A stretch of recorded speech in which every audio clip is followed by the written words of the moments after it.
Halo Halo Indonesia. Indonesia. Aku Aku Wicked Wicked Lights. Lights. Check out my interview with with CreativeDisc.com, CreativeDisc.com, the number one music website in Indonesia. Indonesia.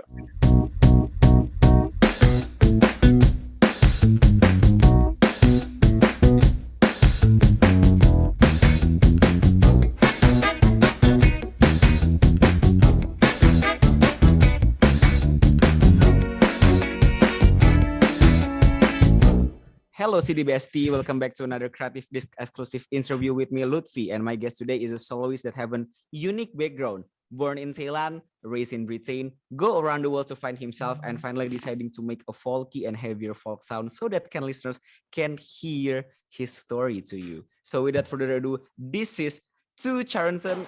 Am I spelling right?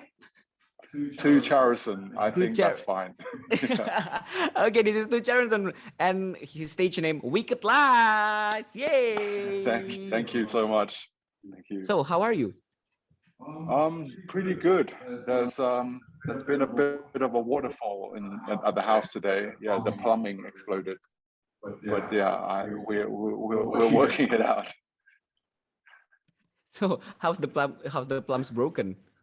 Yeah, the water thing it's exploded out of nowhere, and then the water came down the stairs and everywhere. So, what kind of activity that you are doing recently beside that fixing your plum?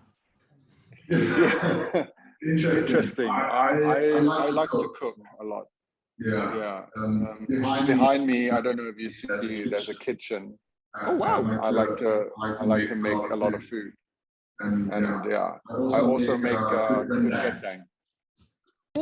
Rendang? Yeah. Yes. It's one of my favorite things. Oh my god! I want to go to the Bangkok and try to your rendang. I don't think it will be the Indonesians. Yeah, you guys have it down for a long time. So okay, let's speak more about your music. So first, what's the philosophy behind your stage name, Wicked Lights? Well, I always found that band names were a little bit, some of it ridiculous, some of them are amazing. So I don't know what Wicked Lights is in between. But I would say that Wicked Lights came from just like a friend who just suggested the name for me when the genre of music that I was trying to do, or the music that I was trying to make, because that friend was so close to the music, he suggested Wicked Lights. And I grew up in the UK. And knowing like wicked in the UK, the connotations is really different to American. Because if you imagine wicked as an American language, it's more like associated with like voodoo and witches. But with Wicked Lights in English, in England, it can be described as something wicked. That's something that is awesome. That's something that's like it has so much different connotations. That's what I would like to say. So let's talk about your debut album called Brave Face. So tell me the more detail about your debut album, Brave Face. Brave Face came from a process of me just recovering from an accident. I got hit by a car while riding a motorcycle in Bangkok, and it was a really arduous and long, doubtful process to get back to where I and nothing is the same. I had to recover. I had to learn how to walk again. And I had to face a lot of demons, and the fact that to face the fact that I could not maybe be able to make any more music, or maybe able to walk again, or do anything live or perform, was a really tough act to balance. So I had to basically dig deep. For the last 3-4 years, I've like since 2014. That's when I got hit by a car. I had to trying to get myself back. Eventually, basically sitting on a chair and trying to learn how to play guitar, or play, just like strum, get everything on rhythm on time again. And it also made me realize that this is what I wanted to do for the rest of my life. Wow. So the accident is really a life-changing moment for you. Yeah. I think it taught me a lot. I think in a weird way, I'm glad it happened. Because without it, I think I'll probably be floating around, doubting myself a lot more. And when you get hit with I think that's when the music comes alive. The struggle that it brings to all musicians, you know.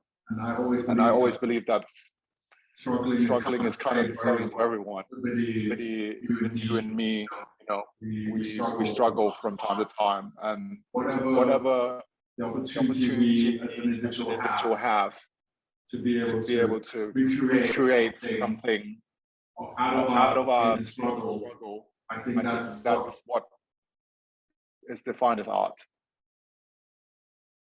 Okay, so I think like the accident is a very, I think like it's a very major life event for you, and you are here now making Brave Face. And I think a lot of when I heard Brave Face, it's very you know, dark, and it's very so intense. I think that's a mirror your accident experience, I think. So maybe like, is it right that you make Brave Face dark experience, because it is reflect your life when the accident happened? As I tell many people, the way the process of writing, I think there's a lot of really crazy juxtaposition to make about on songwriting. You know, many people do it differently, but for me, I find like there's a lot of good harmonies and melodies and brightness in the record, but I like to mix it up by if melodies are bright and lush and colorful, I like to make the lyrics dark. But when the music is dark, I like to brighten up the lyrics. So that is kind of like an irony also, which with songwriting, which also plays really kind of a contrast, you know. It makes it really interesting, and also like it makes you not get bored of performing as well, because if you're making everything bright or dark and dark, you know, it will be perhaps too depressing. I don't know what you think about that. So I found one track that interests me a lot, called Bearings, because it sounded like In Rainbows. I think you know, Radiohead album In Rainbows. Is it very because you know it, when I heard Bearings, like, oh my god, this is In Rainbows vibe. And I check your playlist on Spotify, your recommendation song, there's so many In Rainbows song in there. Like, do you like, what kind of influence beside that accident that makes this album? Yeah, I think Tom York and Radiohead has been an inspiration for a certain amount of time. I remember when I was 16, OK Computer came out, and I was in Britain then. I grew up there, right? And my music teacher was a Radiohead nut, and he was even a Radiohead nut in the beginning when the first day that we released. And I was going on, like, I was wondering. And he taught me how to play Paranoid Android, and I was like, what the hell? What is this? And yeah, it just comes back into my head. And you know, having been to the same university as Tom York, yeah, I studied Exeter. I graduated at Exeter, and he wrote Creep there, basically, you know, about this bar that I attended many times in my life. and you could even feel yourself understanding what Tom York felt like when he was just like, he's like an outsider looking in. And just like me, I'm an Asian person, and it's a hard struggle.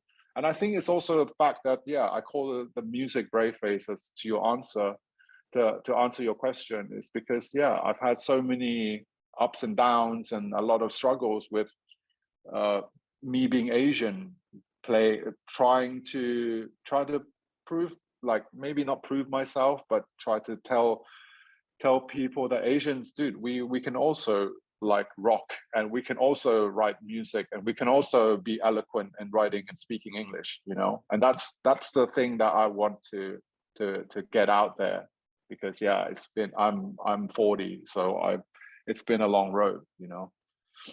So you are now hitting 40. I'm 42. You're 42.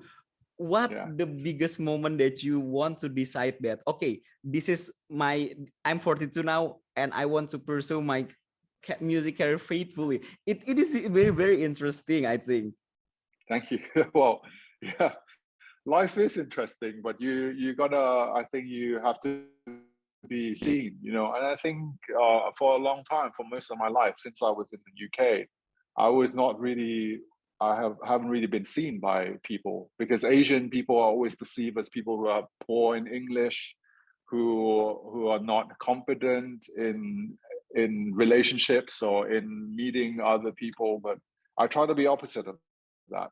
And like, I found that by traveling, by being lucky enough to have the opportunity to travel the world after finishing university, and also like trying to struggle being a troubadour, roaming around Europe and trying to play music and stuff. That feels like a long time ago. It was like 15, 17 years ago. It's a long time ago, but wow, I think music also keeps you young. But I think it's very, for the first time in my life, I interviewed the musician that debuted on the early 40 years, because what's the challenges when you are 40 doing music for the first time, on your opinion? To be honest, it's a lot easier, I would say, because everyone keeps telling me. I have so many young friends. As a traveler, I have 18-year-old friends who I'm very close to. I have 40-year-old or 60-year-old friends, and that's the beauty of, I think, people in the generation, as I'm sure, like, people have been so addicted to social media, and for myself, I'm guilty of that still, just checking on socials and doing it too much and then realizing it. But I think there is a coping mechanism when you're older. You can take it, then whatever comes, you get your ass kicked. I think, because you've been kicked in the ass so many times, you're bound to be okay at 40. But whereas when you're in 18 or 19, you don't have that experience of the coping mechanism. But I think I learned that a lot with age and experience. Okay, so your bio is very, very unique. So you born in Thailand, educated in British, learning business economics, which is, I found shock when I see your Spotify, and coming back to Thailand to kickstart your career. So tell me a little bit about your life. I hope I was trying to tell you about a little bit of it while you were asking about the album and the way I grew up in the UK. That has been like that. To put it in one like final gift basket, I would say that my life is about other people. I write songs for others, and also it's nice, it's cathartic as an individual to be expressive, and it's amazing to be an artist and to just create but the more important thing is, and also it helps to be older, it's not just to do it for yourself. I think there are many people maybe doing it for themselves, but as you get older, you don't do it for yourself anymore, and I find that very invigorating. So what do you think about Thailand music scene? Really, it's up and coming, I would say. there's a lot of hope for Thai music now. And even for my peers, the other day, I played at Fat Festival here in Bangkok. And it's where all the young people, I guess the young audience, like they came out for the first time since COVID and just let their hair out. And it's been, and meeting and hearing the music that is out there, I think there's so much hope. We talk about, there's a guy called Poom Viparit. I don't know if you know him. Yeah, Viparit is very, very famous in here. Yeah, because he does it in English. He's a very tall and handsome looking guy. Yeah, I'm hoping one day I will meet him, because I'm trying to just like get him to come and hang out in the studio. And like last week, Hugo, do you know Hugo? Hugo Chakrabot.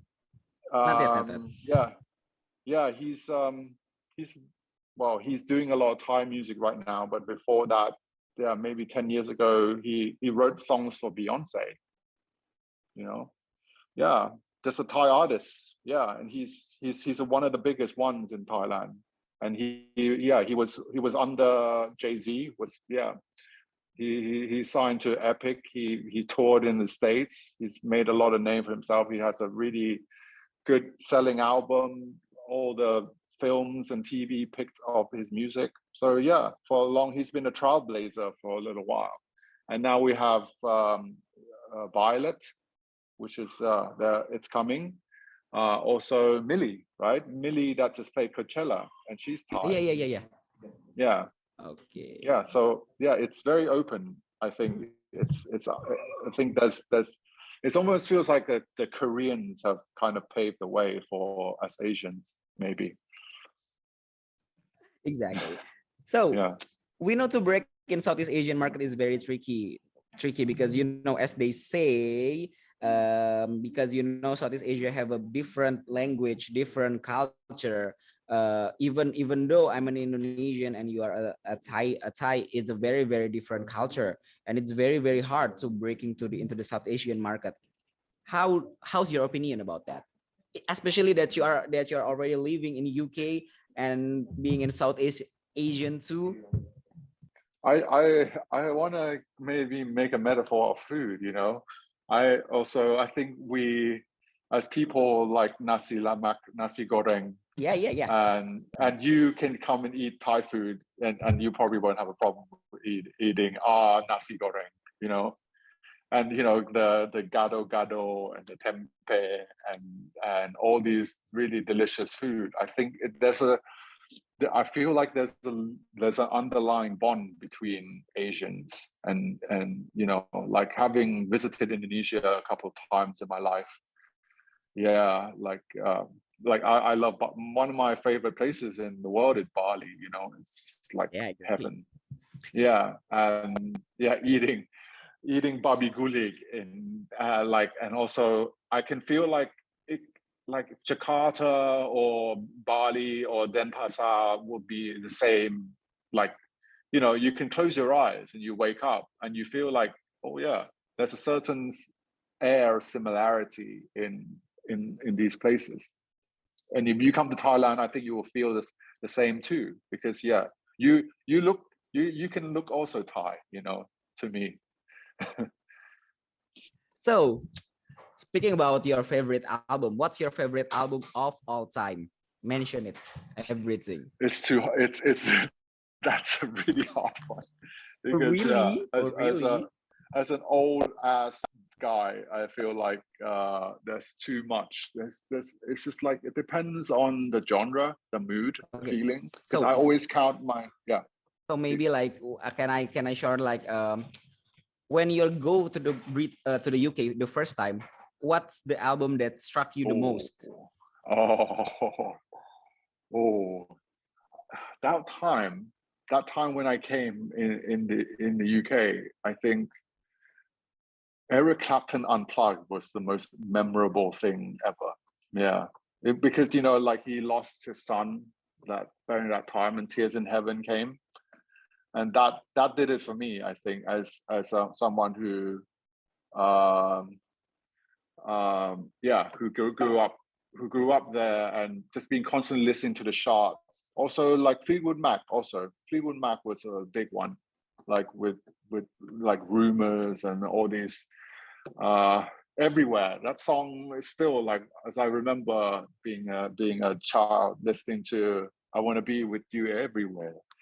And it's such a, and then Radiohead came, and I think I got caught into the bends really right in that time, because when you were in the UK, you know, like listening to the charts and Radiohead, it was just like a fresh moment of time.